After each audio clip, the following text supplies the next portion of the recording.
and gentlemen, welcome back to the showroom, and I'm clearly stood next to a bright yellow Porsche 911, a speed yellow 996 911 to be precise, and these were a little bit controversially received when they first came out for a variety of reasons.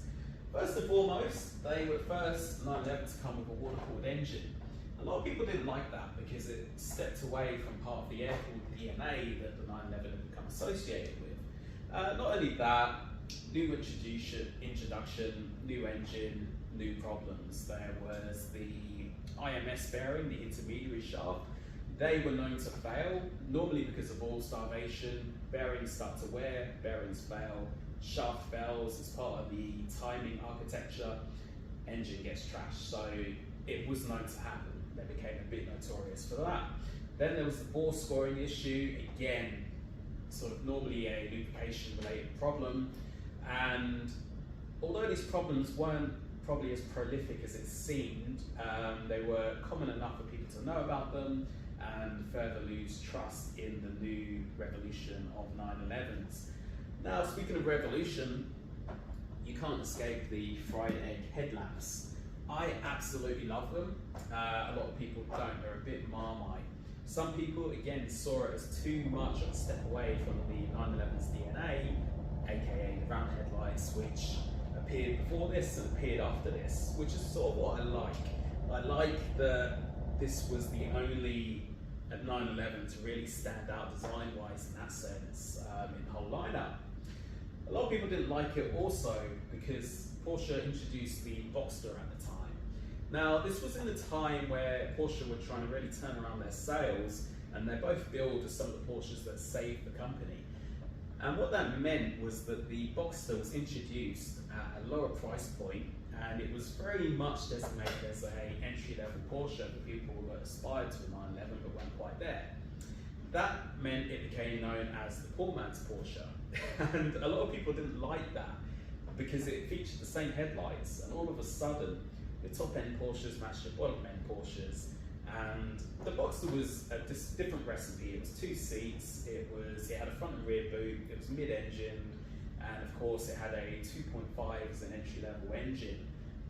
So it was seen as a style over substance sort of car. It was a good car, but it just wasn't seen as a strong performer in the same way that the 996 911 was, which meant that some people felt there was a bit of brand dilution there. And this was at a time where, sort of dissimilar to now, where the Boxster and the Cayman sit very much as an independent, good car in their own right. The 981, you may have seen it rode off, was a fantastic car, and it just had so many qualities about it that not many cars can match.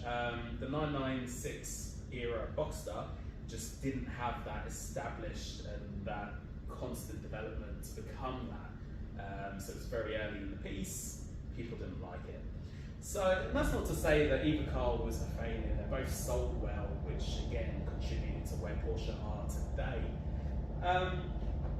Speaking of controversial, of course, you can see that it's got GT3 aero. Some people don't like that the standard 911s could be specified with the GT3 aero kit.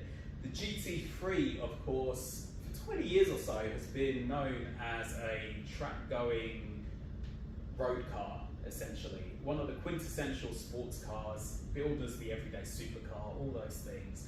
The whole reason being, it's one of those cars where you can pack the front boot, go for a weekend away, come back, empty the boot, take it to the track, and probably obliterate 8 or 9 out of 10 cars that come there with you.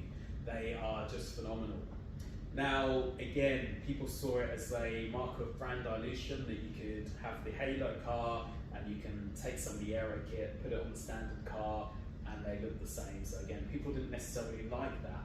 But speaking of options, where it gets interesting is that the original owner of this car specified it with some nice interior options, a suede headliner, a sunroof, which I'm normally completely against in a relatively hardcore sports car, but due to the compact nature, I just really like that this 911 has the sunroof. I haven't driven it on the road in some time. Hopefully I will get it back on the road one day. But I do like that it's got the suede headliner and the sunroof. Inside, it is a 3-pedal 6-speed manual, which again just adds such a level of engagement. I don't normally prescribe to the fact, especially in this era of modern gearboxes, that you have to have a manual. But the autos in anything from the first gen Cayman and backwards, the Tiptronic boxes, to me are just too sluggish, they're too slow, and they absolutely rob this car of the enjoyment that lurks within, for me personally.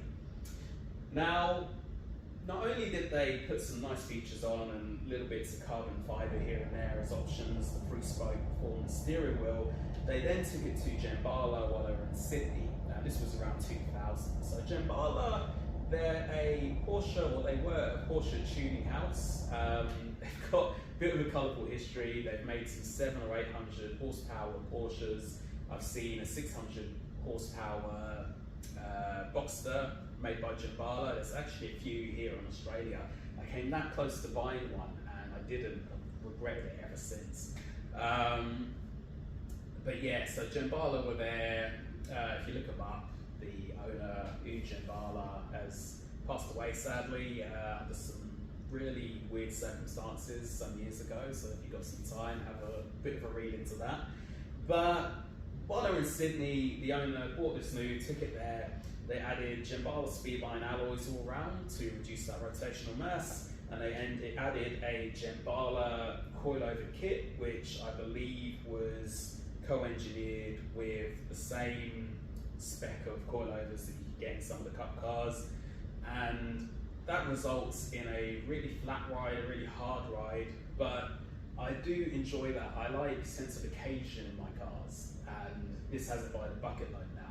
Not only that, they introduced a full Gemballa exhaust system, which sounds fantastic, as you'll hear in a moment, and then they did a further remap. So I never took this to the dyno because I didn't want to be chasing horsepower, because it's just not what the car is about. However, at an estimate, I would say it's probably knocking around the 340, 350 horsepower, a little bit above what you get in the GT3. With some of the lightweighting that's been done, it is very close to GT3 weight, GT3 power, and for me it is such a visceral animal, but it's just exactly what I look for when I'm either buying, selling, or collecting a car. I like to get something that's maybe a little bit eclectic, a little bit different, and for me this has just been the perfect 911 purchase. So I'll leave you with some sound clips of the car in action. Feel free to like and subscribe. Tell me what you think of the 996. If you've actually owned one, if you've owned subsequent 911s, do you hate the headlights? Do you love them? I'd just sort of love to get people's opinion.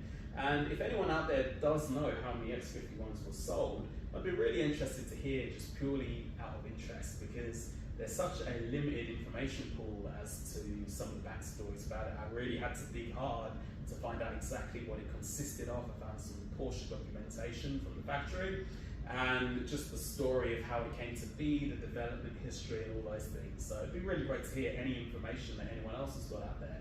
Anyway, in the meantime, thanks for watching, enjoy the sound bites, and I'll catch you next time. On the road, the 911 is such an interesting proposition. Not many things feel quite like a 911 do, even in standard form. But when you take this version, which has the X51 kit, which used to have some lightweight seats, which saved another 50 kilograms or so, and you have some choice mods, what you're rewarded with is a car that just absolutely obliterates the senses. It accelerates hard, it decelerates hard, it turns in with such urgency. You've got a nice short steering rack, which makes you feel right in the mix of the action. The suspension is extremely firm, and that's not for everyone. For me, it's all about that sense of occasion, and I actually grew to really love it. You can feel every change in the road surface, which helps dial in some confidence in a car that can be a bit of a widowmaker if you get it wrong, due to that rear engine. Of course, if you get a bit of oversteer, the rear engine being all the way at the back means you get a bit of a pendulum effect, and you can quickly lose your way in most 911s when you get it wrong and you push a little bit beyond your capabilities. But in a setup such as this, it communicates with you so well and it grips so ferociously that you're always in complete awareness of where you are.